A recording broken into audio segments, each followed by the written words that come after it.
Bonjour à toutes et à tous. J'espère que vous allez tous bien. La leçon d'aujourd'hui s'intitule Les lois de l'intensité et de la tension. Au cours de cette leçon, on développe ensemble deux compétences. La première, connaître les lois de l'intensité et de la tension dans un montage en série.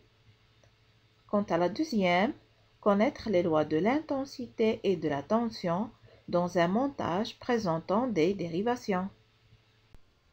Vous notez, grand 1, les lois de I, c'est l'intensité, et de U, la tension dans un montage en série. On commence par la loi de l'intensité. Comme activité documentaire, vous collez le document 1, page 150 du cahier d'activité. Sur le document, on voit un générateur du courant électrique continu muni de 3 multimètres, 2 lampes et un interrupteur fermé. Première question. Que mesurent les 3 multimètres utilisés? Justifiez la réponse. Sur le montage, on voit que les éléments forment une seule boucle avec le générateur. Donc, ces multimètres jouent le rôle d'ampèremètre. On note, puisque ces multimètres sont branchés en série dans le circuit, alors ils mesurent l'intensité du courant électrique. Deuxième question. Représentez le schéma normalisé du circuit et indiquez le sens conventionnel du courant dans le circuit. On commence comme d'habitude par le générateur. On lui associe l'ampèremètre A1 qui va mesurer l'intensité du courant qui traverse la lampe L1. Quant à l'ampèremètre A2, il va mesurer l'intensité traversant la lampe L2. L'interrupteur fermé et l'ampèremètre A qui a pour rôle la mesure de l'intensité traversant le générateur. On voit bien la boucle formée par tous les éléments de ce circuit. Quant au sens conventionnel, on le représente comme suit.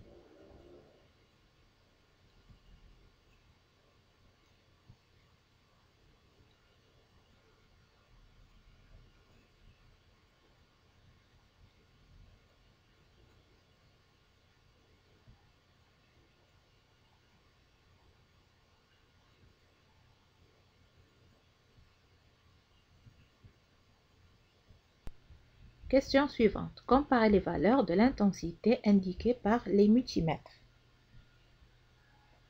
Sur le document, on a I est l'intensité du courant qui traverse le générateur.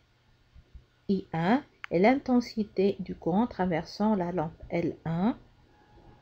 I2 est l'intensité du courant qui traverse la deuxième lampe. À partir de ces résultats, on note que I est égal à I1 est égal à I2. C'est la loi d'égalité des intensités. Question 4. Conclure. Dans un montage en série, l'intensité du courant électrique a la même valeur en tout point du circuit électrique.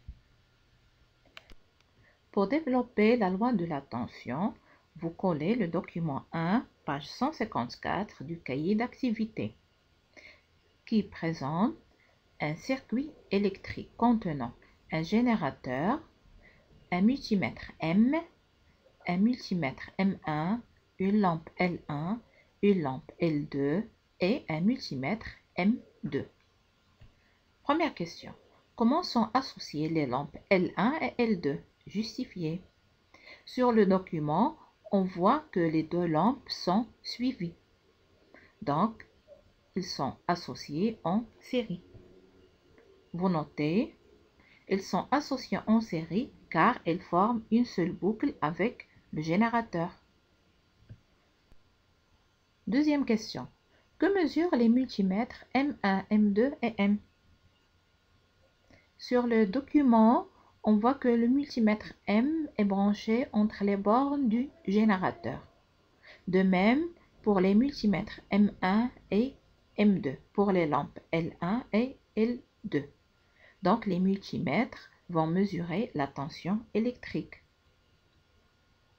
On note, M mesure la tension entre les bornes du générateur.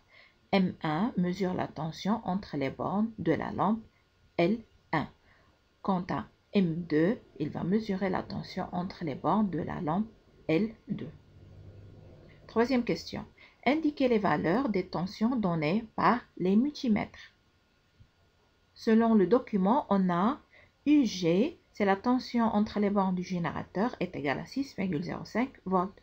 U1, la tension entre les bornes de la lampe L1 vaut 3,23 volts. Quant à U2, la tension entre les bornes de la lampe L2 est égale à 2,81 volts. Déduire la relation entre les tensions U1, U2 et UG. Vous l'avez déjà trouvé. On déduit que UG, la tension entre les bornes du générateur, est égale à U1 plus U2. C'est la loi d'additivité des tensions. À la synthèse, vous notez, dans un montage en série, on a la loi d'additivité des tensions. C'est-à-dire que la tension entre les bornes du générateur est égale à la somme des tensions entre les bornes des autres dipôles. Elle est traduite par la relation UG est égal U1 plus U2. Sachant que UG est la tension entre les bornes du générateur, U1 et U2 sont les tensions entre les bornes des dipôles associés en série. La loi d'unicité ou d'égalité des intensités. L'intensité du courant qui parcourt un circuit en série est la même en tout point du circuit. Donc, on a la relation I est égal I1 est égal I2. I est l'intensité qui parcourt le générateur. I1 et I2 sont les intensités qui parcourent les dipôles associés en série. Suivant la même démarche, on traite maintenant les lois de l'intensité et de la tension dans un montage en dérivation. Pour étudier la loi de l'intensité, vous collez le document 1, page 152 du cahier d'activité. Ce document présente un circuit électrique contenant un générateur, un ampèremètre A, un interrupteur fermé, deux lampes L1 et L2 et deux ampèremètres A1 et A2. Première question.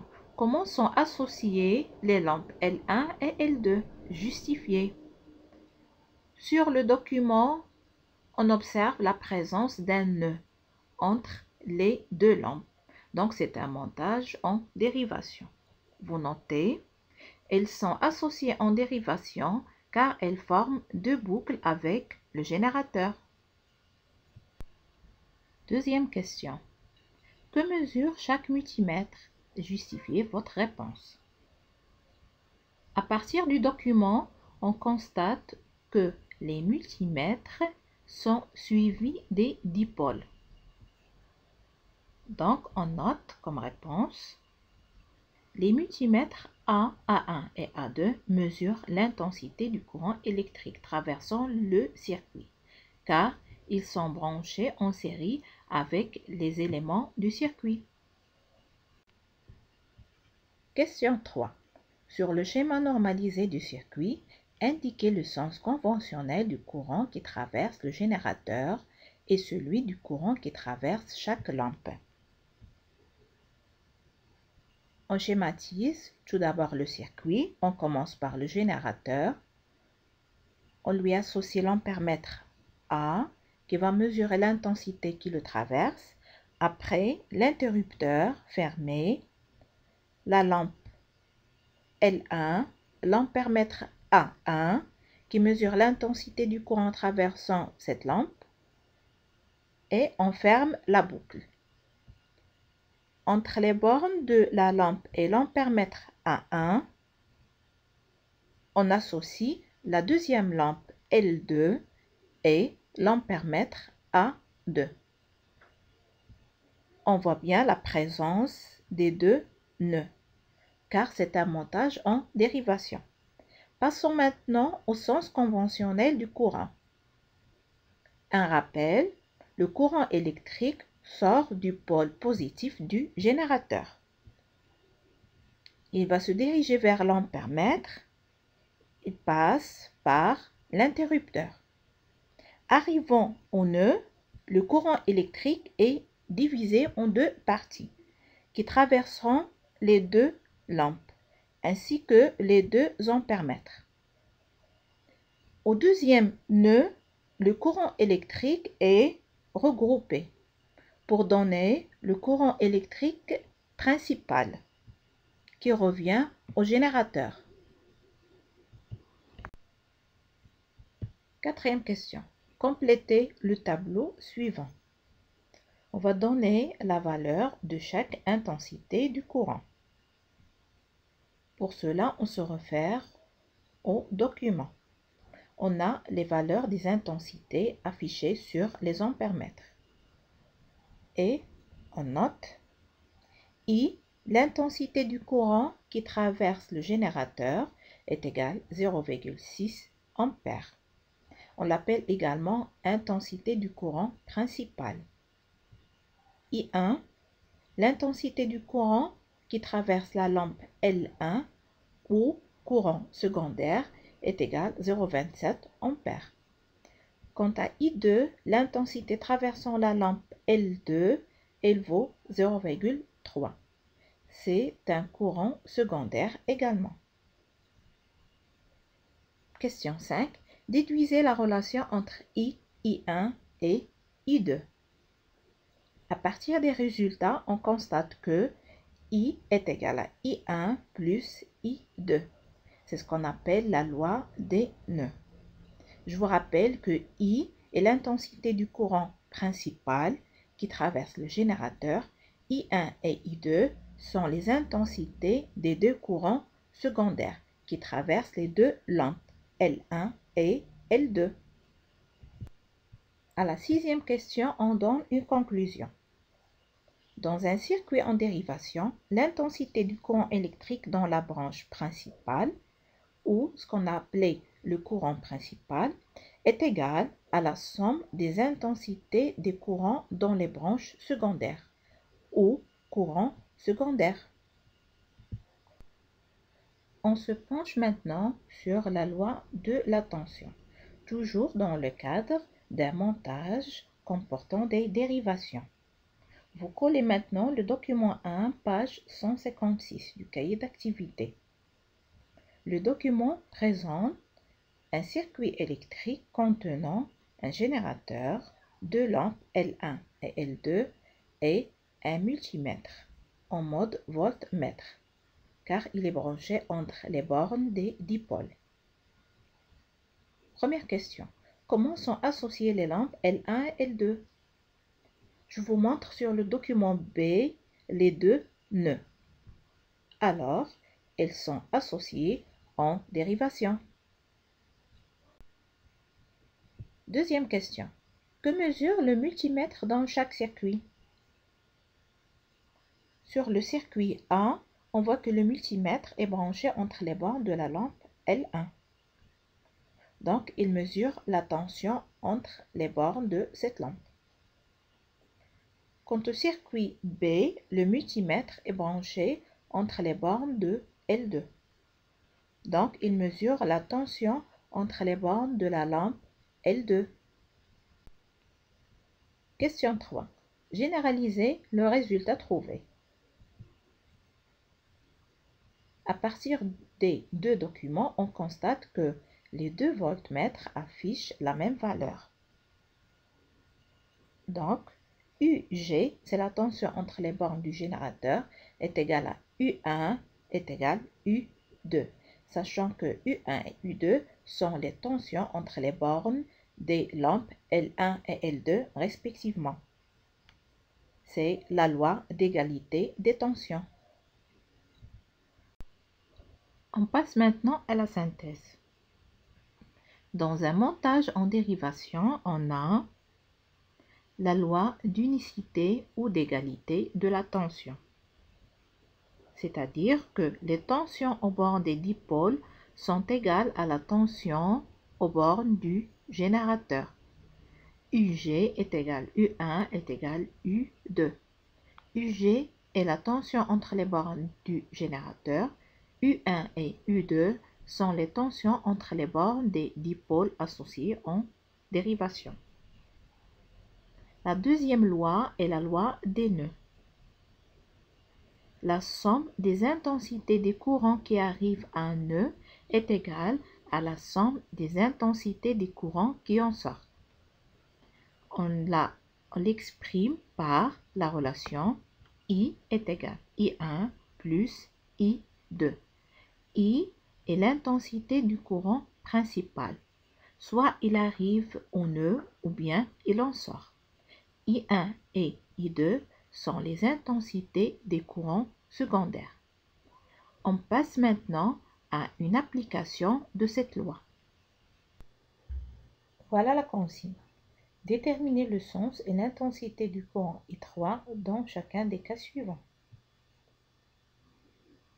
On commence par le premier cas. On a le courant I et I2. I est un courant entrant. Vous voyez, la flèche se dirige vers le nœud. Et I2 est un courant sortant. Donc, selon la loi des nœuds, on a I est égal à I2 plus I3. Alors, I3 est égal à I moins I2. L'application numérique est égale à 3,6 moins 0,7 égale à 2,9 ampères. Donc, I3 est égal à 2,9 ampères. C'est un courant électrique sortant, c'est-à-dire il quitte le nœud. Le deuxième cas, I, un courant électrique entrant, I2, un courant électrique sortant. On applique la loi des nœuds, on a I égale à I2 plus I3. Donc, I3 est égal à I moins I2.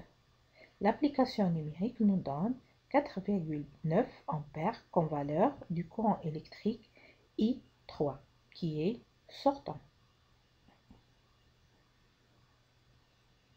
Dernier cas, I est égal à 2,3 ampères. Là, si vous remarquez la flèche, I est un courant sortant du nœud. I2 égale à 0,9 ampères. C'est un courant électrique entrant. La flèche se dirige vers le nœud. On applique la loi des nœuds. I est égal à I2 plus I3. Donc, I3 est égal à I moins I2. L'application numérique, on a 1,4 ampères comme valeur du courant électrique I3, qui est un courant électrique entrant. C'est tout pour aujourd'hui. Merci pour votre attention et à la prochaine.